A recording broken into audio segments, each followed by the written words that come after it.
스포일러 많습니다. 욕설 간혹 있습니다. 청취에 주의하시길 바랍니다.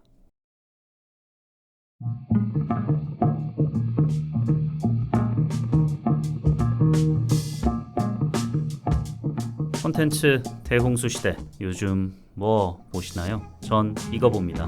요즘 뭐 봄, 난 이거 봄 21번째 에피소드 시작합니다.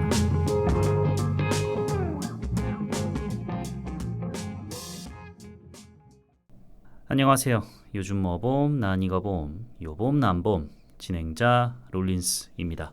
지난 데드풀과 울버린 에피소드에서 어벤져스 엔드게임의 연출을 맡았던 루소 형제가 어벤져스 5편과 6편, 제가 지난 에피소드에선 4편과 5편이라고 했더라고요. 정확하게는 5편과 6편입니다. 죄송합니다. 5편과 6편 감독으로 복귀한다더라 라는 소식을 전해드렸는데 타이밍이 참 얄궂게도 녹음을 끝내고 그 주 주말에 땡마초 흡연했던 적이 있는 한국 연예인들은 복귀 시도할 때마다 죽어라 욕하지만 심각한 보약 중독자로 빵까지 다녀온 사람은 단약했다잖아, 한잔해 하면서 칭송에 맞지 않는 대한민국 대중의 이중성을 적나라하게 보여주는 우리의 토니 스타크 3천만큼 사랑의 로버트 다우니 주니어 로다주가 MCU에 복귀한다는 대형 뉴스가 터졌습니다. 아이언맨을 기어코 예토전생시키는 건가 싶었는데 그건 아니고 어벤져스 5편과 6편의 빌런인 닥터 둠을 연기한다고 합니다. 이미 닥터 둠은 여러 차례 극장가에 소개된 적이 있죠.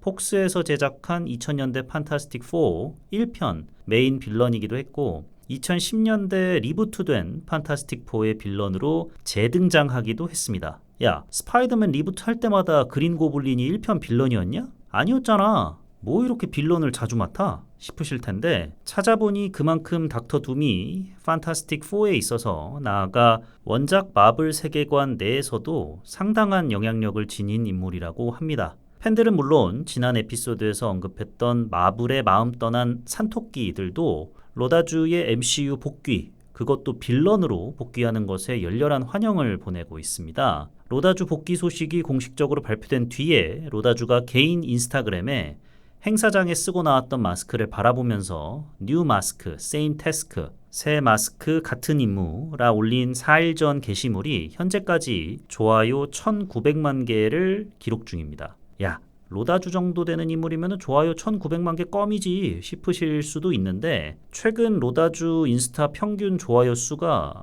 100만 개도 안 되더라고요. 팔로워가 5700만인데도 말이죠. 팔로워 대비 좋아요 수 비율이 마치 제 팟캐스트 채널을 보는 것 같습니다. 같이 분발합시다. 로다주 형. 로버트 다우니 주니어가 이렇게 복귀를 하는 데 있어서 고마워해야 할 사람은 딱 한 명입니다. 정해져 있어요. 그 사람에게 정말 고마워해야 됩니다. 제작자 케빈 파이기? 아니면 루소 형제? 아니죠. 어벤져스 5편과 6편의 원래 메인 빌런이었던 정복자 캉 역을 맡았던 조나단 메이저스 배우에게 팬들은 감사를 표해야 합니다. 이 배우가 복싱 영화 크리드 3편 찍더니 아직 캐릭터에서 벗어나지 못했는지 당시 사귀던 여친 상대로 원투 스트레이트 잽잽거렸다가 유죄 판결 받고 할리우드에서 퇴출당했거든요. 그래서 어벤져스 계획이 전면 재수정에 들어갔습니다. 원래 5편 부제도 캉 다이너스티였는데 이번에 닥터 둠을 메인 빌런으로 삼으면서 둠스데이로 바뀌었고요. MCU가 내용적으로나 흥행적으로나 위기에 처했을 때부터 로다주가 아이언맨으로 복귀한다더라 라는 루머가 정말 잊을만 하면 나왔었는데 조나단 배우가 알아서 퇴장해 주신 덕에 아이언맨으로 안 나오고 빌런으로 등장하는 반전이 일어났으니까 감사드려야죠. 넘쳐나는 루머들 때문에 로다주 복귀는 사실상 기정사실화된 마당에 우리의 추억 한 페이지를 장식했던 히어로를 재탕하기보다는 새로운 캐릭터, 그것도 빌런인 게 훨낫죠. 야, 너 뭐 보약 중독자 빨아준다면서 대한민국 대중의 이중성 어쩌고저쩌고 하더니 뭐? 우리의 추억 한 페이지? 하실 수 있는데 제가 그 이중적인 대중 중 한 명입니다. 로다주 화이팅, 3천만큼 사랑합니다. 자기 고백한 거였고요. 미국의 연애 잡지 버라이어티가 로다주의 MCU 복귀 조건을 공개했는데 이게 다 사실인지는 모르겠습니다. 그냥 가볍게 들어주시고요. 일단 5, 6편 감독을 루소 형제가 맡아야 한다. 개인 전용기를 제공해야 한다. 전담 보안팀을 배치해야 한다. 촬영장 내에 개인 호화 트레일러를 제공해야 한다. 그리고 가장 중요한 부분이죠. 출연료. 출연료는 8천만 달러 플러스 알파. 한화로 1,100억 원 이상을 조건으로 내걸었는데 뭐 다 오케이 됐나 봅니다. 야, 이 1,100억 원 플러스 알파. 어벤져스 인피니티 워 엔드게임 이때도 런닝 개런티니 뭐니 다 합쳐서 1,100억 원 수준을 받았다라고 제가 들은 적이 있는 것 같은데 이번에는 기본이 1,100억 원이고 뭐 흥행 수익에 따라서 그 이상도 나에게 줘야 한다라는 조건을 내걸었다고 하니까 이게 사실이라면 정말 대단한 액수입니다. 그러면 이 액수가 할리우드 역사상 역대 최고 개런티냐? 뭐 사실 다 카더라잖아요. 누가 이 작품에서 출연료로 얼마를 받았다더라. 배우가 어디 나와가지고 저 회당 얼마 받습니다. 저 이번 영화에서 뭐 몇천만 원 받았습니다. 뭐 몇억 받았습니다. 이런 얘기 안 하잖아요, 잘. 그러니까 공식이라고는 볼 수가 없는데 이름만 들으면 아실만한 정말 할리우드 유명 배우가 공식적으로 본인이 받게 될 개런티를 밝힌 적이 있습니다. 이 금액이 아마도 할리우드 역사상 공식적으로는 역대 최대 개런티이지 않을까 싶은데 그 사람이 누구냐? 바로 맷 데이먼입니다. 한 감독한테 전화가 왔대요. 지금 제작 중인 프로젝트가 있는데 너를 주인공으로 쓰고 싶다. 출연료는 영화 전체 수익의 10%를 주겠다. 근데 그때 맷 데이먼이 한창 본 얼티메이텀 촬영 중이었다고 합니다. 후반 작업 들어갈 때쯤 그 프로젝트가 촬영을 시작한다는 거예요. 후반 작업이 언제 끝날지도 모르고 또 맷 본인도 본 시리즈에 대한 애정이 크니까 현장을 떠날 수가 없어서 끝내 거절했다고 합니다. 그럼 그 프로젝트가 뭐냐? 제임스 카메론의 아바타였습니다. 아바타 흥행 성적에 대해서는 뭐 더 말씀드릴 것도 없잖아요. 전 세계 흥행 1위에 오른 작품인데 만약 맷 형이 본 얼티메이텀 후닥닥닥닥 후반 작업 마무리하고 아바타까지 딱 나갔으면은 뭐 로다주가 1,000억 원을 받든 2,000억 원을 받든 뺑이 친다 했을 텐데 거기다 속편들까지 있잖아요. 그렇습니다. 근데 이제 거절 이유가 본 얼티메이텀이니까 이해는 합니다. 덕분에 우리는 정말 최고의 스파이물을 볼 수 있었잖아요. 그럼 요즘 뭐 보시는지 무비퀴즈뱅으로 메일 좀 moviequizbang @gmail.com으로 메일 좀 보내주시면 감사하겠습니다. 댓글이라도 달아주시면 이 다다음 에피소드로 뭘 해야 할지 아직 못 정해가지고 부탁 좀 드리겠습니다. 그럼 요봄남봄 21번째 에피소드 난 이거 봄 시민더키 시작합니다. 작품 소개 시작해보도록 하겠습니다. 이번 에피소드에서 다룰 영화 시민더키는 2016년 경기도 화성시에서 세탁소를 운영하는 김성자 씨가 보이스피싱 총책 및 조직 전체를 붙잡은 실화를 바탕으로 제작된 작품입니다. 연출은 조선 명탐정 사라진 노베 딸의 조감독, 독립영화 선희와 슬기의 감독을 맡았었던 박영주 감독이 맡았습니다. 상업영화 데뷔작으로 170만 관객을 불러 모아 정말 요즘 같은 극장 환경에서 정말로 어렵다는 손익분기점 돌파도 이뤄냈습니다. 일전에 다뤘던 핸섬 가이즈도 그렇고 그녀가 죽었다도 그렇고 2024년 한국 영화 흥행 계보에 신인 감독들의 선전이 정말 눈에 띄는데요. 근데 말이죠. 영화를 다 보고 엔딩 크레딧을 보는데 되게 눈에 확 띄는 대목이 하나 있었어요. 보통 엔딩 크레딧에서 배우들 이름 쫙 나오고 그 다음에 뭐 제작자 혹은 감독이 먼저 나오고 각본 누구가 나오잖아요. 반대로 오프닝에 스태프 이름이 나온다라고 하면은 제작자 누구누구, 각본 누구누구, 그리고 감독 누구 이렇게 나오기도 하고요. 시민더키도 신문 스크랩 같은 연출로 엔딩 크레딧을 꾸며놨는데 라미란, 공명, 여매란 뭐 이렇게 배우 먼저들 나오다가 감독 박영주 이렇게 떠요. 근데 신문 스크랩 엔딩 끝날 때까지 각본 누구가 안 나옵니다. 그래서 제가 그 검은 화면에 스텝 이름들 줄줄이 아래에서 위로 올라가는 엔딩 크레딧 있잖아요. 그걸 확인해 봤어요. 거기에는 각본가 이름이 나옵니다. 누굴까요? 박영주 감독이에요. 신문 스크랩 엔딩 크레딧 때 내가 잘못 봤나? 해서 다시 돌아가 봤어요. 없어요. 감독 박영주라고만 되어 있지 감독 N 각본 혹은 감독 쉼표 각본 박영주라고 안 되어 있어요. 그냥 감독 박영주. 요상하지 않습니까?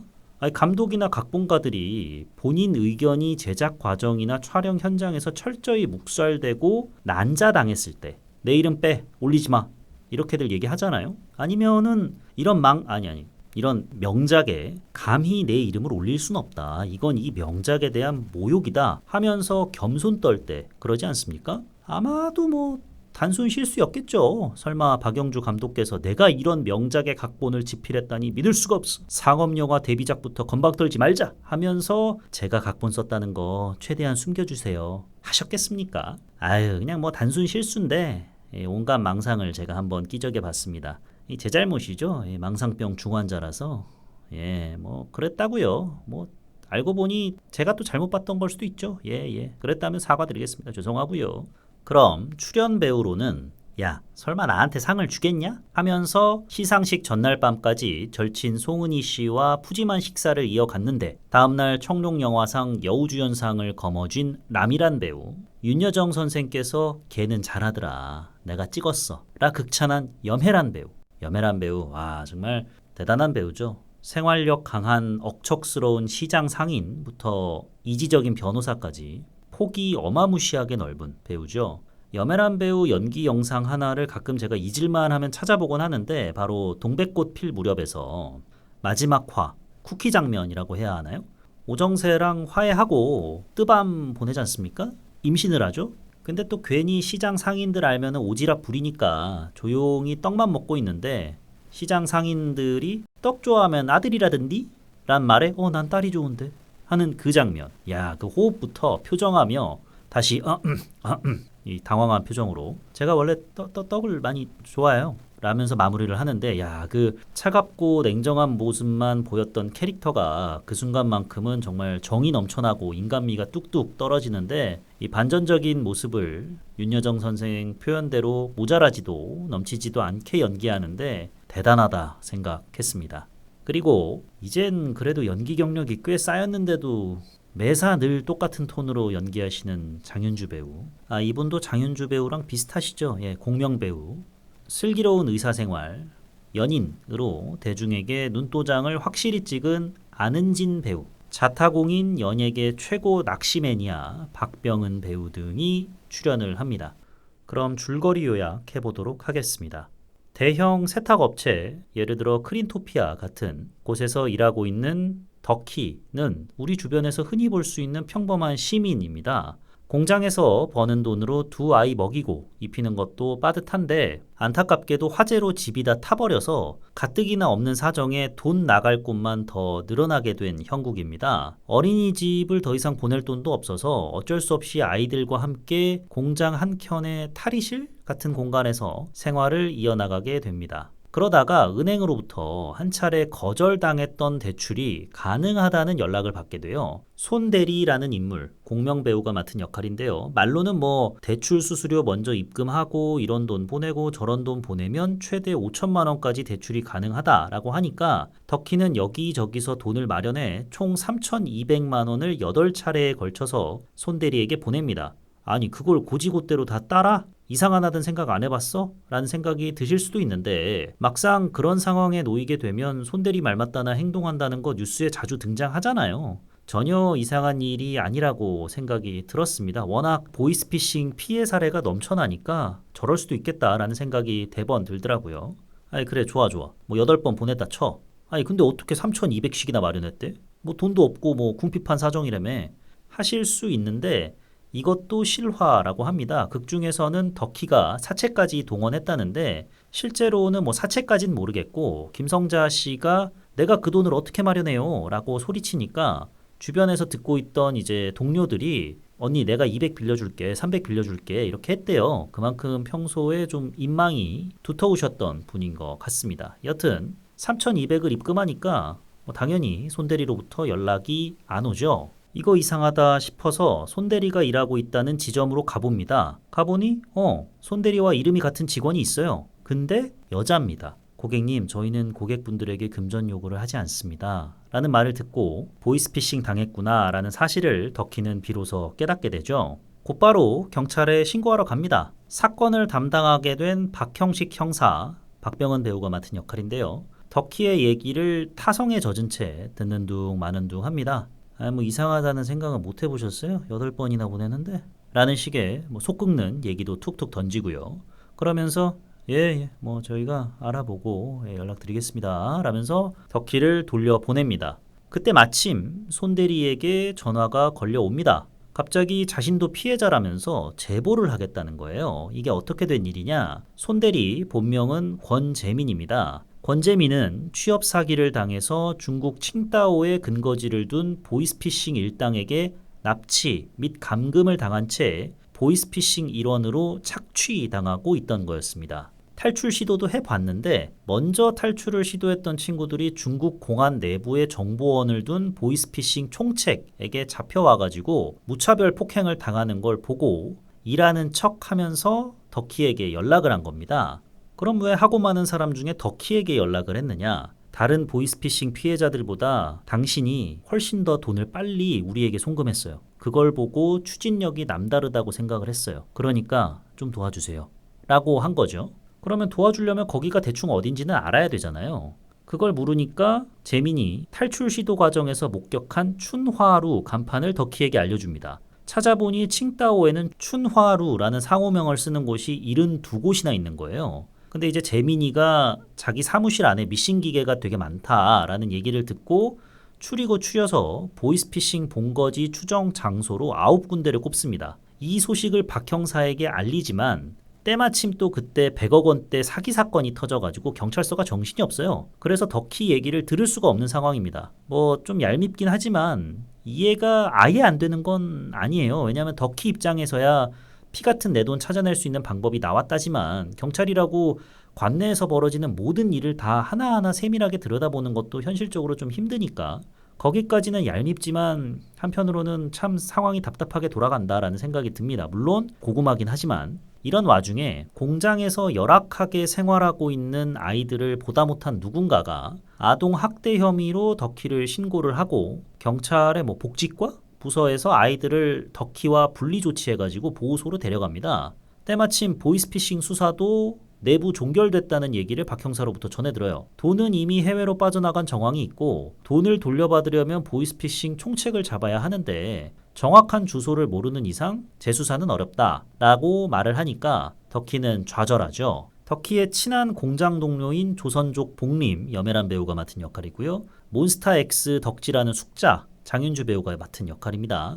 이 둘은 덕희가 보이스피싱 당했다는 걸 그간 몰랐다가 이로 인해 알게 됩니다. 아이들이랑은 생이별 비스무리한 걸 하게 됐고 경찰은 사건을 내사 종결 처리했으니 막막한데 그간 덕희가 보이스피싱 피해자들 만나서 이야기 듣고 어떻게 요놈들 잡아야 하나 조사하던 중에 경찰이 내건 현상금 포스터 보이스피싱 총책 신고만 해도 최대 포상금 1억 원을 보게 됐는데 총책이 어디 있는지 주소만 파악해서 알려줘도 1억 원 받을 수 있는 거 아니냐라면서 복림과 숙자에게 넌지시 도와달라고 합니다. 마침 복림의 동생 안은진 배우가 맡은 역할인데 복림의 동생이 칭다오에서 택시기사로 일하고 있습니다. 주말 끼고 월차 하루 써서 칭다오 9군데 후보지 둘러보자 의기투합하게 되죠. 그렇게 칭다오를 가서 후보지를 둘러보는 동안 덕희는 재빈에게 정보 좀 더 줘. 이거 가지고는 좀 부족해. 그래야 도와줄 수 있어. 라고 설득을 합니다. 재민은 중간관리자에게 돈 좀 찔러주면서 중간관리자의 중간관리자 역할을 시켜주시면 제가 따까리로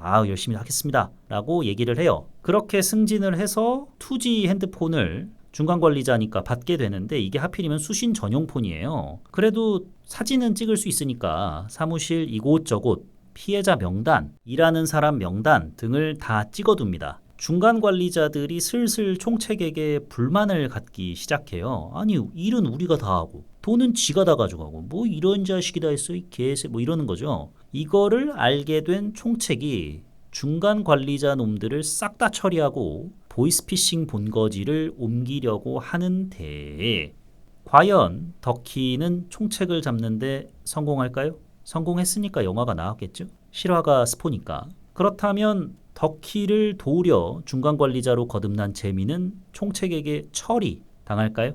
칭다오에서 벌어진 일은 거의 다 허구인데 과연 얼마나 수준 높은 픽션을 집필하셨기에 감독님께서는 각본까지 담당했다는 사실을 신문 스크랩 엔딩 크레딧에서 밝히지 않으셨을까요?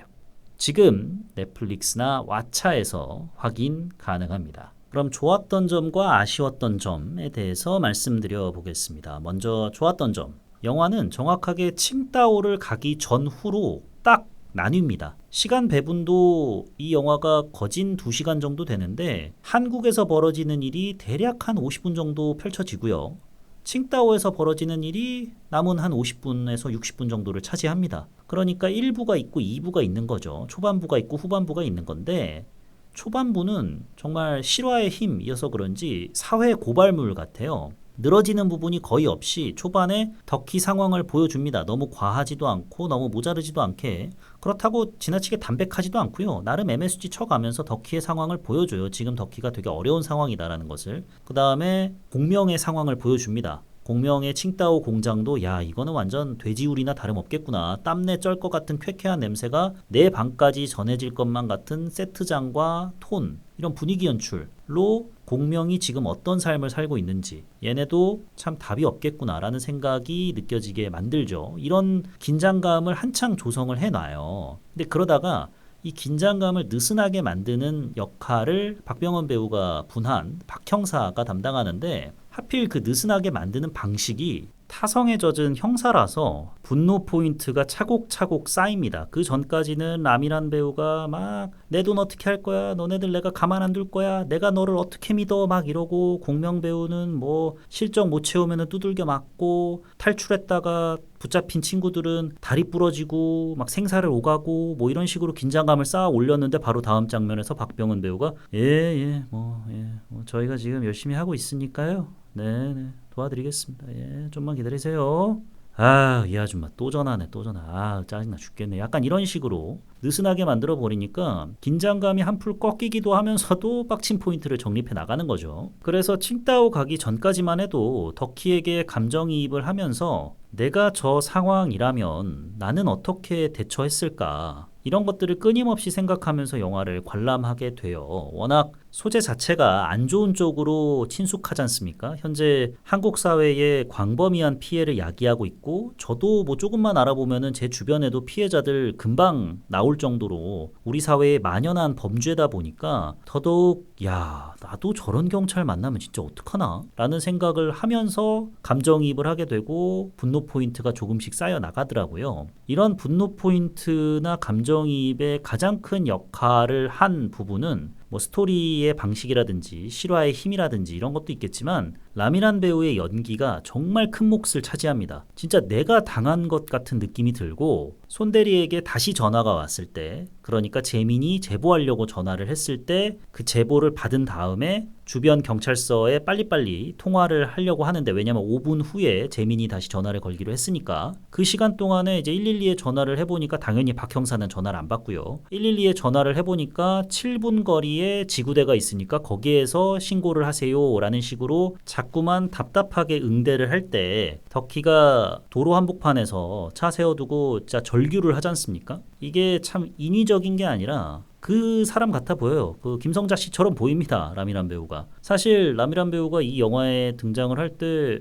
뭐 대단히 살을 급격하게 찌웠다거나 살을 뺐다거나 뭐 외형의 변화 이런 게 없어요. 특별한 분장을 한 것도 아니고 우리가 늘 아는 그 라미란 배우의 모습인데 연기 하나만으로 그 캐릭터로 분해서 사람들의 감정을 이끌어내는 그 역량이 정말 대단하다라는 생각을 하면서 보게 됐습니다. 박병원 배우 역시나 초반부까지는 정말 진짜 꿀밤 한 대 때려주고 싶은 그런 답답한 한편으로는 우리가 뭐 이해를 할래야 할 수도 있죠. 앞서 언급했듯이 경찰이 관내에서 벌어지는 모든 일을 다 소상하게 수사할 수는 없으니까 그럼에도 불구하고 보는 사람 미치고 팔짝 뛰게 만들 만한 대응 이라든지 톤 이런 거를 제대로 연구를 해가지고 선보이는데 보는 저도 화가 많이 나더라고요.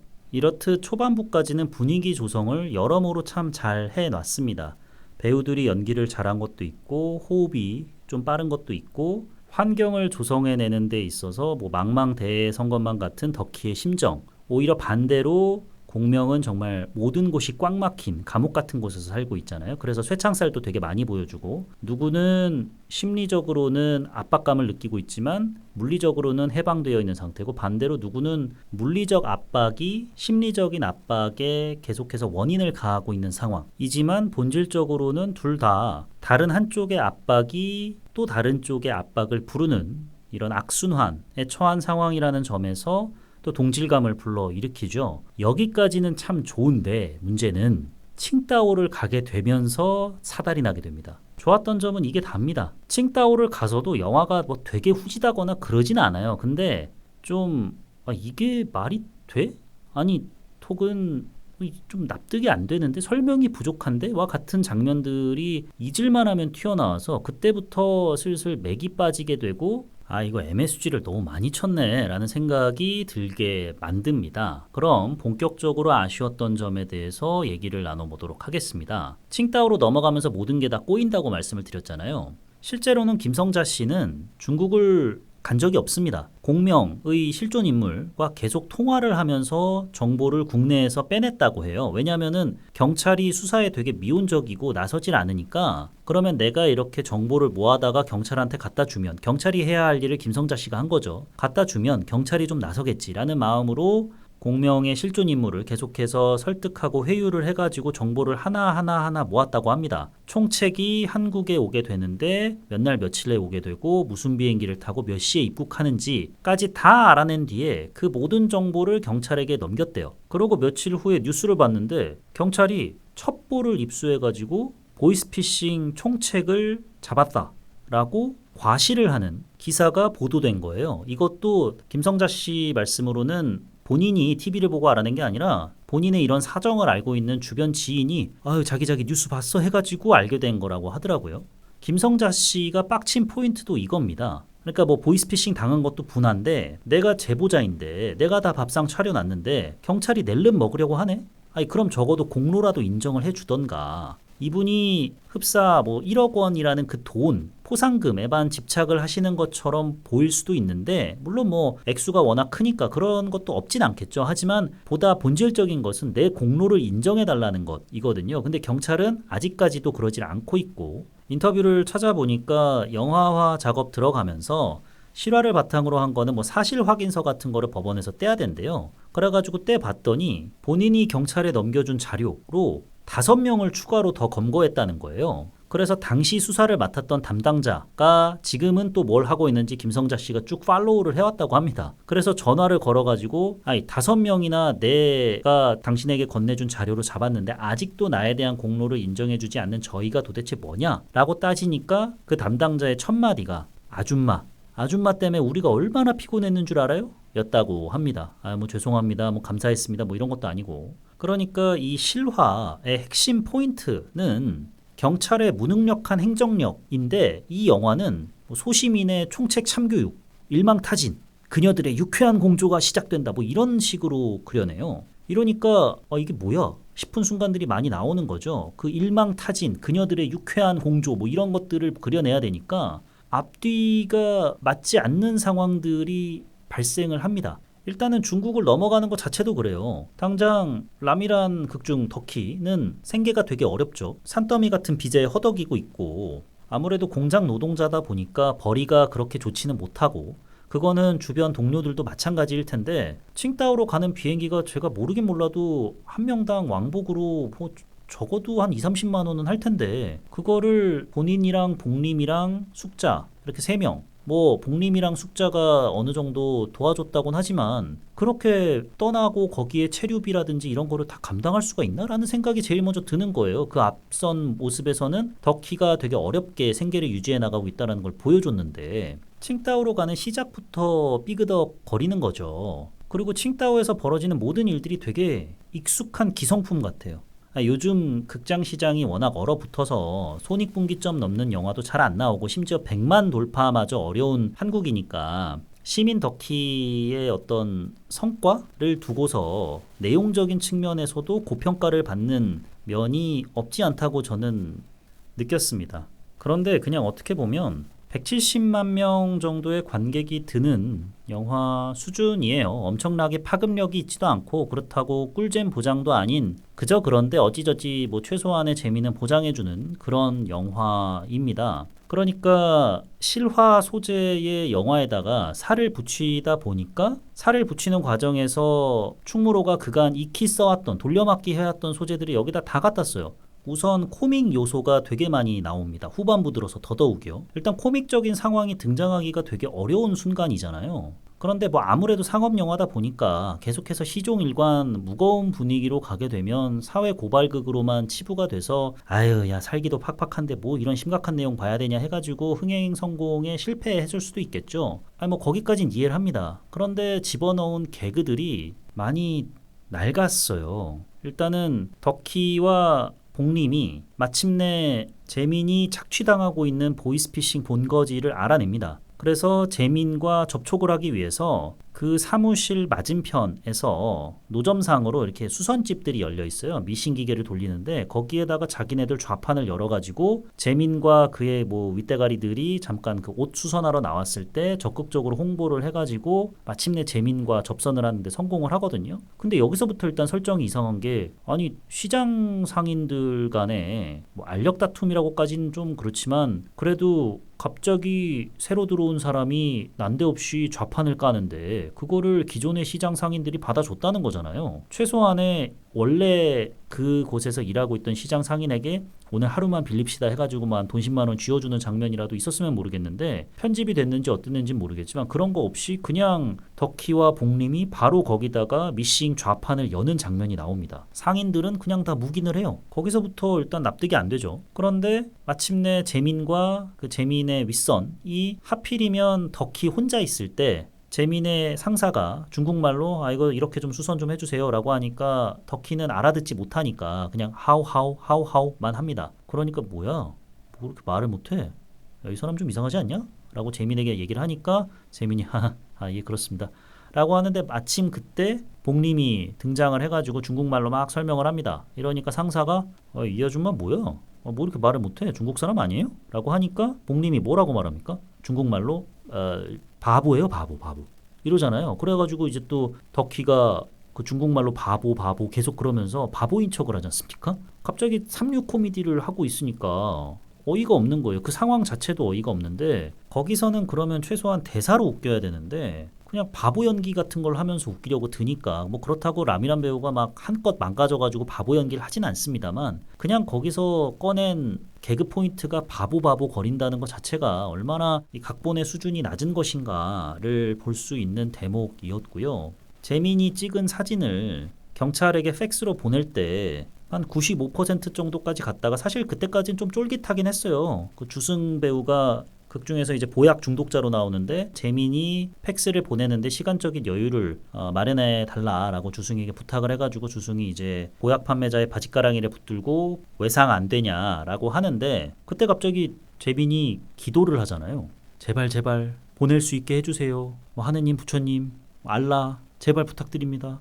성공하게 해주세요 이러잖아요. 아니 갑자기 기도 메타가 왜 나와? 보약 상인과 보약 중독자 간의 나름의 긴장감을 한껏 끌어올렸고 또 그거를 약간 이상하게 바라보는 중간 관리자까지 넣어가지고 긴장감을 잘 조성을 해놨는데 기도 메타가 나오고 기도를 또 받아들여 주셨는지 뭐 관우신인가요? 칭따오는? 그래가지고 뭐 100%에 도달을 해서 팩스를 보내는데 성공을 합니다. 이것도 되게 어이가 없고 언급을 했듯이 김성자 씨는 어디까지나 경찰의 무능력한 행정력을 좀 비판하고 싶어 하셨는데 아무래도 영화가 경찰에게 좀 포커스가 맞춰져 있다 보면 또 이게 시끌시끌해질 테니까 그 부분은 최대한 좀 많이 후반부 들어서는 빠졌어요 물이. 박병은 배우는 그냥 인간미가 좀 있는 그래 저 사람도 어쩔 수 없는 회사원이야 라는 느낌을 물씬 풍기는 그런 형사로 완전히 탈바꿈이 되거든요. 이에 정점을 찍는 장면이 한국 경찰이다 보니까 중국에서는 원활하게 수사를 못하잖아요. 관할구역이 아니니까. 덕희와 그 친구들이 총책이 지금 공항으로 가고 있다라는 정보를 또 우연히 습득을 해요. 그 얘기를 꺼내면서 제발 좀 도와달라라고 하면서 뭐 닦어 플리즈 뭐 이러는데 그 장면도 너무 오그라들고 문제 해결 방식도 참 1차원적이라는 생각과 함께 캐릭터가 갑자기 변했네 라는 생각을 지울 수가 없더라고요. 그러니까 갑자기 캐릭터가 그냥 일순간에 개과천선을 한 그런 인물로 그려지게 되고 아유 뭐 회사원이니까 이해해주자라는 풍토로 좀 넘어가게 되니까 김성자 씨에게도 이거는 좀 영화가 잘못한 거 아닌가라는 생각이 들더라고요. 김성자 씨께서 강조하고 싶었던 건 이 부분이 아닐 텐데 현실적인 이유로 어쩔 수 없이 경찰의 책임을 조금 약화시킨다고 할지언정 이 정도로까지 약화를 시킨다는 건 이거는 실화의 주인공에게는 무례를 범한 거 아닌가라는 생각을 하게 됐습니다. 박 형사의 그런 변신이 안 맞는 이유 중에 하나가 또 뭐냐면 복직과 경찰은 바로바로 대응을 하잖아요. 아 여기에 공장에 아이들이 숙식을 해결하고 있어요. 이러면 안 되죠. 라고 이제 신고를 받아가지고 복직과 경찰이 바로 출동을 했다는 거잖아요. 뭐 제가 뭐 자세한 건 모릅니다만 그렇게까지 복직과 경찰들이 즉각적으로 출동을 하는지는 모르겠어요. 근데 아마도 이 복직과 경찰들은 바로바로 출동을 하는데 비해서 보이스피싱을 담당하고 있는 박형식 형사는 미온적으로 대처를 하고 있다라는 대비를 좀 보여주려고 했던 모양인데 아니 그러면 그 대비가 계속해서 인장에 남게 후반부 들어서도 박병은이 맡은 그 경찰이 좀 무능력하고 실수를 연발해서 상황을 더욱더 악화시키는 그런 모습들을 조금이라도 다뤘어야 되지 않나. 그런데 갑자기 인간미 넘치는 형사가 돼버리니 이게 맞나 싶은 거죠. 아마 집으로 가는 길 같은 영화가 되고 싶진 않았던 모양이에요. 집으로 가는 길도 우리 그 외교관들이 되게 무능력하게 대처를 해서 극중의 전도연이 프랑스 교도소에서 예상했던 것보다 훨씬 더 긴 세월을 복역하게 되는 에피소드를 다룬 영화인데 10년 전쯤 개봉해서 최종 스코어가 200만이 안 됐을 거예요. 당시에는 지금보다 극장을 찾는 사람들이 좀 더 많았으니까 아무래도 좀 실패했다는 평가를 받을 수밖에 없겠죠. 근데 그 실패했다는 평가를 받은 것 중에 하나가 아우 정말 너무 고구마 바람 캐릭터다. 아유 뭐 외교관들을 너무 답답하게 그려냈다라는 식의 좀 비판 등이 한몫을 했었거든요. 그러니까 앞서 언급했던 것처럼 아니, 세상 살기도 팍팍해 죽겠는데 내가 왜 저런 답답한 거 봐야 되나라는 그런 심리가 좀 작용을 한 거죠. 그런 꼴이 나기가 싫었는지 후반부를 각색하는 과정, 각색이 아니죠. 아예 창작하는 과정에서 편의적인 설정들을 계속해서 이어붙이다 보니까 솔직히 보는 데 있어서는 그렇게까지 무리는 없습니다. 다만 초반에 실화의 힘을 바탕으로 쌓아놓은 긴장감과 감정이입 요소들이 다 와르르 붕괴가 돼버리니까 그 부분이 참 너무나도 아쉬웠습니다. 참 저것도 아쉬운 작법이다. 어떻게 보면 충무로 병폐의 총집합이다라고 볼 수 있는 건 일단 심판은 없습니다. 다행히. 그것까지 나왔으면 정말 최악이었을 뻔했는데 근데 어찌됐건 병폐 중에 하나라고 볼 수 있는 게 그 총책 이무생 배우가 맡았는데 총책의 모습이 찍힌 영상을 보니까 총책 왼쪽 팔목에 고급 시계를 차고 있는데 그 시계를 짤랑짤랑 흔들어요. 그거를 덕희가 칭다오 공항에 갔을 때 가서 이 총책 이놈 새끼 어딨어 라고 하고 있는데 마침 그 총책이 라미란 옆을 지나가죠. 그러니까 라미란이 저놈?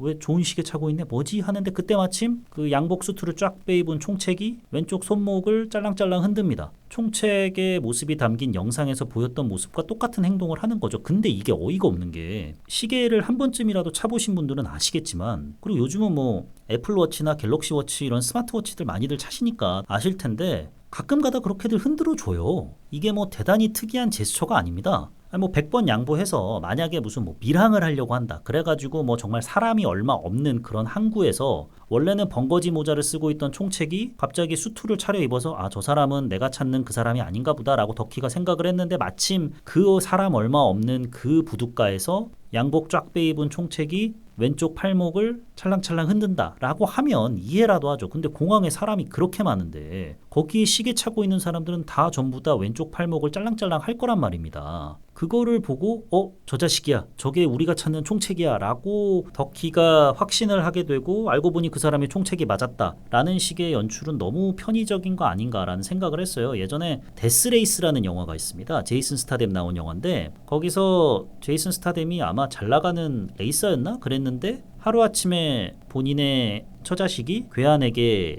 살해를 당해요. 근데 그 괴한이 처자식을 살해하고 난 다음에 아직 정신이 남아있는 제이슨 스타뎀을 향해서 되게 특이한 손동작을 하면서 빵야빵야를 합니다. 그거를 기억을 해뒀다가 나중에 뭐 이런저런 안 좋은 일로 엮이게 된 애가 자기한테 빵야빵야를 하니까 저 새끼구나. 저 새끼가 내 처자식 도륙냈구나. 너 내가 가만 안 둬. 해가지고 참교육하거든요. 그건 이해가 돼요. 특이한 손동작을 하니까. 그런데 시계 짤랑짤랑거리는 거 가지고 특이한 손동작이네, 대본에 알아보네, 그것도 사람 많은 공항에서, 이건 좀 너무 아니지 않나 라는 생각을 하게 됐습니다. 라미란 배우와 박병은 배우의 연기가 참 좋았다, 감정이입을 하는데 큰 도움을 줬다 라고 말씀을 드렸는데, 오히려 반대로 감정이입을 좀 해치는 배우가 있었는데 바로 장윤주 배우입니다. 톤이 너무 높아요. 베테랑에서 미스봉 역할로 나왔잖아요. 그리고 세자매라는 영화에서도 좀 천방지축 셋째 딸로 나왔었는데, 그 캐릭터들의 공통점이 감정 표현을 되게 격하게 하고 소리도 일단 고성을 지르는 게 기본이고 좀 오바스러운 액션들을 하는데, 베테랑이나 세자매에서는 그러한 캐릭터가 되게 어울렸어요. 그 환경과 그 상황에서 그러한 액션들이 충분히 어울렸고, 때로는 웃음을 자아내기도 하고 공감을 자아내기도 하고 시원하기도 했거든요. 근데 여기서는 일단 보이스피싱 촉책 잡으러 가는데 계속해서 장윤주 배우는 언니, 야 우리 뭐 여행 왔다 이러는데, 이제 뭐 덕희가 우리 여행 온 거 아니야 라고 하는데, 아이 언니 그래도 딤섬 먹어야지 라는 식으로 계속해서 하이톤을 유지하니까, 이거는 저는 장윤주 배우가 준비가 덜 돼 있다라기보다는 감독이나 연출진들이 톤 조절을 제대로 못 해준 것 같다라는 생각을 했어요. 여기서는 조금만 더 톤을 낮춰서 좀 진지하게 대해줬으면 좋겠다라고 해야 되는데, 시종일관 하이톤으로만 나오니까 조금이라도 후반부에서 간신히 긴장감을 쌓아 올려도 장윤주 배우가 등장을 해서 숙자가 한마디라도 하면 모두게 다 허사가 돼버리는 그런 일들이 반복이 돼서 참 아쉬웠습니다. 여기까지가 좋았던 점과 아쉬웠던 점을 다뤘는데요. 그럼 시민 덕희에 대한 별점과 한 줄평에 대해서 말씀드려 보도록 하겠습니다. 시민 덕희에 대한 제 별점은 2.5, 뭔가 부족한데 입니다. 아쉬웠던 점을 많이 나열하긴 했지만, 말씀드렸다시피 초반부, 그러니까 한국에서 벌어진 일들은 공감대를 불러일으키는 요소들이 많아서 감정이입을 금방 할 수 있게 해줬거든요. 그런데 후반부 들어서 이걸 다 날려먹으니까 그 부분이 아쉬워서 점수를 많이 깎게 됐습니다. 말씀드렸다시피 후반부가 아예 못 볼 내용이냐, 완전히 무슨 영화가 산으로 가버리냐, 그건 아니에요. 그런데 충분히 재밌게 볼 수 있긴 합니다만, 그럼에도 턱턱 걸리는 순간들이 너무 자주 나온다는 거죠. 그렇게 되면 자꾸 긴장을 하려다가 김새고, 긴장을 하려다가 김새고, 좀 느슨하게 긴장감을 완화시켜주는 수준이 아니라 아예 그냥 저게 뭐야 싶은 장면들이 나오니, 그것들이 연속돼서 진행이 되면 영화의 전체 완성도가 낮아지게 되는 안 좋은 결과를 초래하게 되는 거죠. 이렇게 영화가 끝나게 되다 보니 좀 찝찝한 마음이 많이 남아서 2.5를 주게 됐습니다. 시민 덕희에 대한 제 한 줄 평은 실화의 동력을 이어받지 못한 픽션입니다. 앞에서 계속해서 언급했듯이 초반부까지는 나름 쫀쫀하게 극이 진행이 되다가 칭따오를 넘어가면서 모든 사달이 벌어지게 됩니다. 그럼에도 주말에 볼 거 없나 하실 때 2시간 정도 킬링타임으로 보시기에 딱 적합한 영화라고 생각이 들고요. 아마 보신다면 저와 비슷하게 후반부에서 아쉬움을 토로하시지 않을까 생각이 듭니다. 여기까지가 요즘 뭐 봄, 난 이거 봄 21번째 에피소드 시민 덕희였습니다. 다음 에피소드는 조정석 배우 주연의 파일럿을 다뤄보려고 합니다. 흥행 가도가 무섭더라고요. 개봉 첫날이었던 7월 31일, 제 아무리 문화의 날이 끼어있는 날이었다곤 하지만 30만이 넘는 관객을 불러 모았다고 합니다. 요즘엔 참 보기 드문 스코어죠. 조정석 배우가 갖고 있는 호감 이미지와 남녀노소 모두가 즐길 수 있는 좀 유쾌한 코미디라는 점에서 소구력이 높았던 것 같습니다. 저도 관람을 했는데 자세한 이야기는 다음 에피소드에서 나눠보기로 하죠. 지금까지 요즘 뭐 봄, 난 이거 봄, 요봄 난봄 진행자 롤린스였습니다. 들어주셔서 대단히 감사합니다.